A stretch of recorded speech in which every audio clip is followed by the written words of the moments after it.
when you don't have that level of cognizance regarding how to parent well as a father, you may default to, I'm just going to be the provider. I'm going to make the money. And then I'm going to put some expectations on my children that may be unrealistic. Really, when the child is just saying, I just want to be with my dad. I just want to hang out. I just want to go to the park. I just want to be 7. When can the world just stop and it's just me and you, Dad?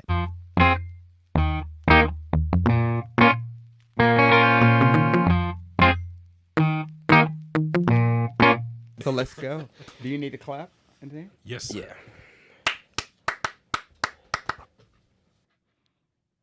What's up, guys? This is Carlos Green with the Men's Power Connect, and welcome back to our next episode of the Men's Power Connect, where our mission is to engage, equip, and empower men in life and leadership. And we're talking about the conducting stage, and this is going to be our final episode on this particular stage. Again, I have my iron sharpening iron brothers here with me, Mr. Osei Harvey in the house. Look, you just jumped in, man. I wasn't even ready. I was like, oh. he I'm over here playing with the book. I'm ready. What's up, guys? Let's I was like, go. Ready or not. Ready or not. We here. Yeah, make sure. All right. You get Dwight? Yeah, I got Dwight. You got Dwight? I got Dwight, yeah. In case y'all didn't catch that episode, I made it a little funny. It's all good. He said a little funny. Yeah, the white around your lips. The white around your lips. But good to see y'all. All right, Mr. Myron, head. What's up, everybody? Hey, so glad to be back with you all for another episode of Men's Power Connect. And I'm connected with these two awesome brothers. And like Carlos said, this is the last installment of the conducting stage. I'm having just a fantastic time doing this series. And if you have not listened to the prior episodes, you want to go back and do so. We started with the covering stage, which kicked off the 5 stages of fathering well. Then we moved into the conducting stage, and we've been here for 3 previous episodes. This will be the last one. If you look in the description, you'll find links to those last 3 episodes. And we're excited. We're going to get into it. Just to give you a little recap, where we left off last, we were talking about we had the question out there, and the question was, what was the biggest challenge that we see or we're experiencing in the conducting stage? And we did ask you guys, and we hadn't seen it yet. So if you got whatever your challenge is, whatever you feel like has been the biggest challenge for you, we invite you to just drop that into the comments so we can kind of get an idea and see, hey, are we struggling, challenged with the same things? Are there maybe some different things that you all are dealing with? And maybe it's something that we can address in a future episode. So please do, if you're watching this on YouTube, put it in the comments, as well as if you're listening to it in a podcast, you can also drop it into the comments there. But the 3 that we had talked about, though, right? You had talked about social media. Yes. Being a major challenge right now that you're having to deal with from a fatherhood standpoint. Yep. How to balance that out with your kids, when to let them actually utilize social media and not to, and the impact that it has. Yes. And even the battle between when they want to be on it. Correct. And as the parent, you're not wanting to be too strict, but you're knowing you need to be strict, if that makes sense to parents out there. Yeah. And I think, Osei, you had talked about the leadership challenge. Yeah, right? just from a personal perspective, just being challenged as a leader in my household, because there is a lot of moving pieces, a lot going on. And so just being able to be conscientious of exercising those leadership qualities with my children has been a bit of a challenge, a bit of a struggle, but slowly but surely trying to figure that out. So yeah, that was kind of one of my biggest challenges in the conducting stage. And then for me, it was just spending quality time with your children instead of putting so much pressure on them to be the best of the best, and really just putting their schedules out there to where they never have enough time just to be a child and just to spend quality time with you as a dad. So those were the ones that we had listed. Yeah, that's good. And so what's interesting with the 3 of those, what ties into that, if we're doing it, not as doing it as well, should I say, excuse me, what ties into that is the mental health and the impact it can have on the your son or your daughter's mental well-being. And so we got our resident psychologist in the Man, you have to building. say all of that. All right. So with that said, I'm going to pose the question to Osei, and of course we'll chime in as well. But how can we safeguard our children's or our sons or daughters' mental health in this stage, right? So we're talking about elementary school, middle school. I know middle school is usually where you see a lot of challenges. I'm sure there's some as well in elementary, and I know you could speak to that as well. But yeah, how do we safeguard? Yeah. So let's go back to the problem, right? So Okay. before we even come up with a solution, we have to identify the problem. One of them was what you discussed in terms of the social media, what our children now have access to. Like you mentioned in the last episode, these kids are not outside playing as much as we used to growing No. up. You know, the conversations that we used to have, inviting each other to one another's home. A lot of it now is geared toward either social media or gaming. Yeah. Right. And so there's not much of that interaction. And in addition to that, what they're exposed to really plays a part as far as how they see the world from their impressionable minds, right? And so now they see it from what everybody else is engaging. And that might not necessarily be the most healthiest. So what are some of those examples of what they're seeing? So good question. So I'm going to give you guys an example. So my boys were actually watching Bluey. Okay. So Blue is for those of you who don't know, don't have children in the conducting stage. Bluey is a cartoon show, and they were on Facebook watching Bluey.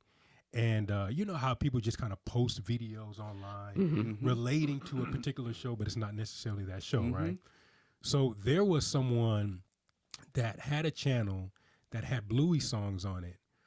But as they were watching, I listened closely, and this particular individual, they had a song playing. Bluey was, dancing in the background or whatever, but the words were saying things about suicide. And I had to stop for a moment, and I said, there is no way that I'm hearing what I'm hearing. Yeah. And so I listened a little closely, and sure enough, it said something about suicide. Just nice little dance, little song, but if subliminal messages, if we're not careful, can really leak into the psyche of our children. And that's why we have to safeguard, right? And what that looks like, I think, going back to what I mentioned in the previous episode in terms of conducting as a train conductor or someone that's in the driver's seat, right, is that we as fathers, we have to make sure that we allow our children to get to their destination safely. Yes. We want them to go from point A to point B as safely as possible. And what that may look like is, again, making sure that they have their seatbelts on. We do not leave our garage until our children are in their seatbelts. That's just our rule. Let's go. Nobody's pulling out. We're not putting the radio on. Let's make sure we have our seatbelts on, right? And then also, in addition to that, with any vehicle, you're going to see if there's anything wrong or malfunctioning with the vehicle. You're going to see something pop up on the dashboard. Check engine light. Check engine light. Right. And so we can't ignore that, because if we ignore that, are we getting our children to their destination safe? That's so good. No, we're not, because we don't know what can happen in that time that we're traveling to our destination. Right. And the same thing goes for us as parents. When we are in this conducting stage, it's very important and it's very vital that we understand there are things that we have to condition our children to understand, right? And that can be as little as, I'm doing this because this can happen. Sharing with them the why, right? If you do this, then this can happen. If you don't do this, then this can happen. Yeah. Right? And so understanding, if I don't have my seatbelt on, if there's an accident, someone can get hurt, right? We're conditioning their minds to understand that there are consequences or things that can happen as a result of actions or lack of action, right? There's this psychologist by the name of B.F. Skinner, and he came up with the term operant conditioning, right? So he proposed a study that basically was trying to identify if I put these stimuli in place, will the behavior of these individuals or the subjects, are they going to change? Okay. Are their behaviors going to change? Mm-hmm. Right. And so he's got a dog, and the dog goes to the food, and of course the dog is going to eat, right? But now I'm going to put a bell with that action of him eating. I'm going to put a bell along with that. Okay. Which means that I want to make sure that this new stimuli indicates that it's time to eat. So the bell rings. Okay. Dog Yes. goes to eat. Yes, yeah. Now his objective was to say, if I pull the food away, but I still ring the bell, will that subject still salivate? Right? And of course they're going to They salivate, do. right? Yeah. So he's conditioned their mind to say, if this happens, then this will happen. Right. As fathers, we also have to exercise that. And it takes consistency. B.F. Skinner understood that I had to do this on a regular basis. He even did it in a certain period of time as well, right? And it's the same thing that goes for raising our children. Yeah. We can give all kinds of examples of what that looks like. Before you go to bed, make sure that this room is picked up. Yep. Make sure that your teeth is brushed, and you are in the bed by 8:30, right? But that's that level of consistency that has to happen, right? Correct. Right. Exactly. Right. All right. In addition to that, when it comes to social media, right, I got to monitor what you're watching. Yes. And I'm going to put on there some safeguards, screen timing, Yep. you know, how much time that you have to be able to engage in this in your phone. Yeah. Phones are coming in at a certain time. We're shutting it down, right? And this is why I'm doing this. Yeah. Skinner did not do that because he had subjects of animals. Sure. But as fathers, we can explain to our children, this is why I have these guardrails up. So good. Right. Wow. Yeah. And I think that is so essential in terms of safeguarding our children in the conditioning stage so that they don't fall into anything, or like I mentioned before, the wiles of the devil. Yeah. Right? Yeah, the influences of the world. So it's critical. It's critical Yeah. to exercise that way of conditioning. with So our also, children. why is it so challenging for us to put that level of discipline or instruction in place Yeah. for our children, especially since this is one of the most influential stages Mm-hmm. Yeah. that our children will go through, and we're responsible Yeah. for navigating them Right. through this stage. I think if you look at our society, we're always, we have this, unfortunately, this subconscious mindset of feeling like we have to meet a specific goal that the world has kind of put out there for us to need to meet, right? And it really doesn't have anything, sometimes it doesn't have anything to do with our goals and our plans for our children. It's all because we want to meet this expectation, right? So we get so busy trying to meet this mark and have, this picket fence and, do as the Joneses do, Yeah. that we forget the importance of making sure that we are in tune with raising our children in a manner that is very effective in how they grow up, how they identify the world.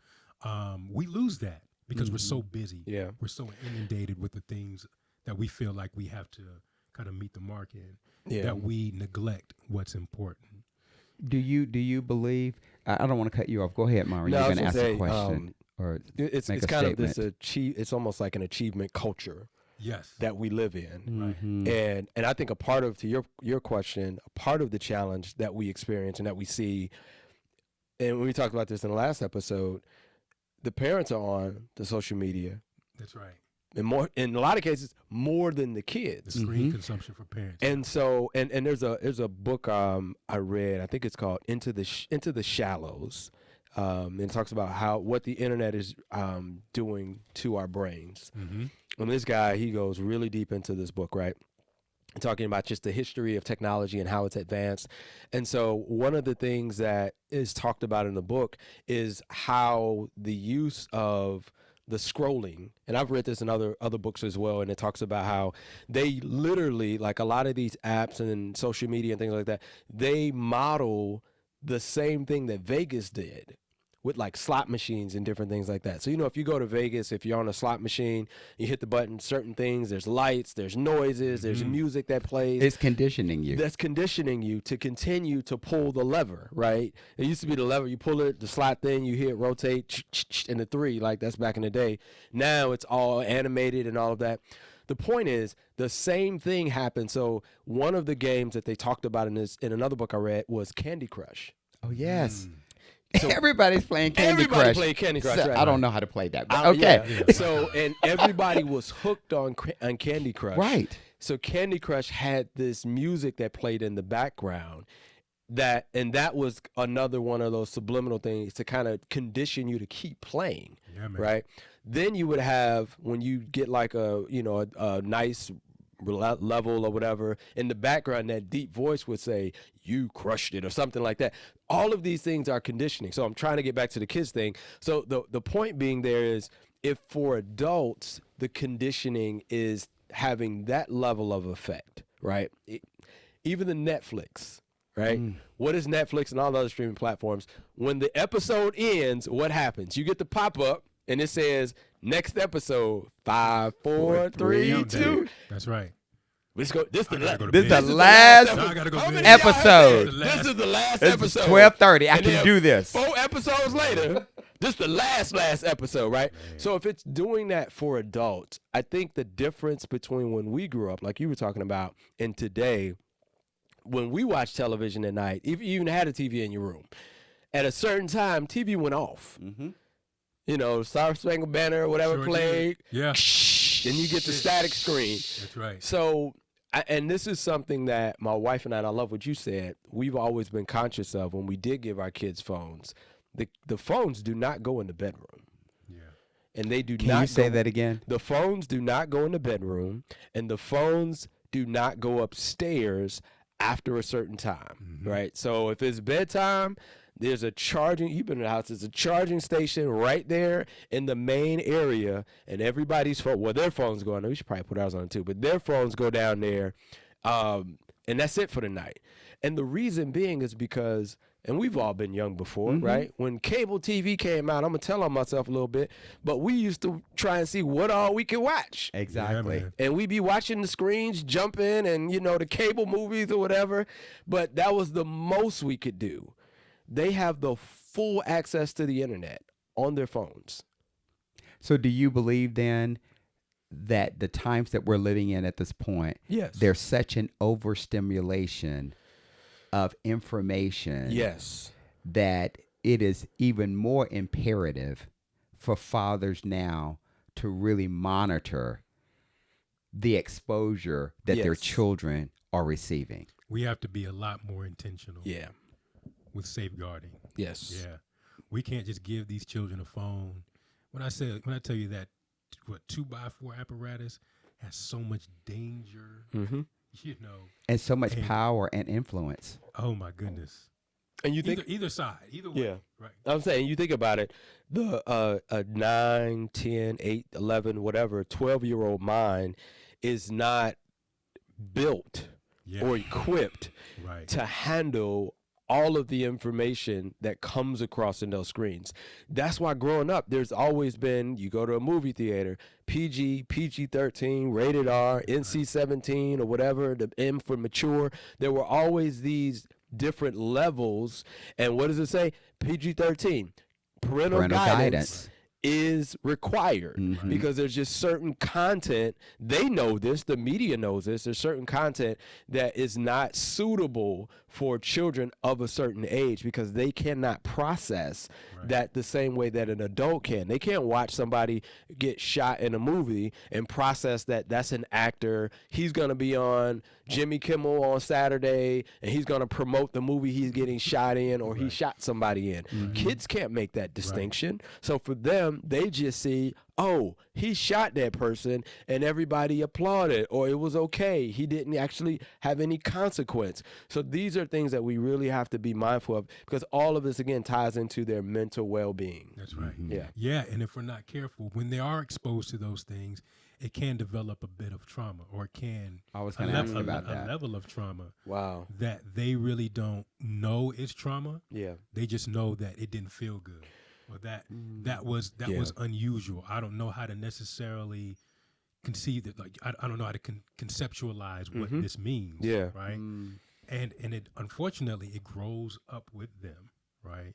And that's one of the biggest things we don't understand, or a lot of people don't understand. The things that our children are taking in is really being rooted in their subconscious. And it can spill over into their relationships, into the way that they perceive the world, into the, when they're in school, the workplace, and the relationship with teachers, peers.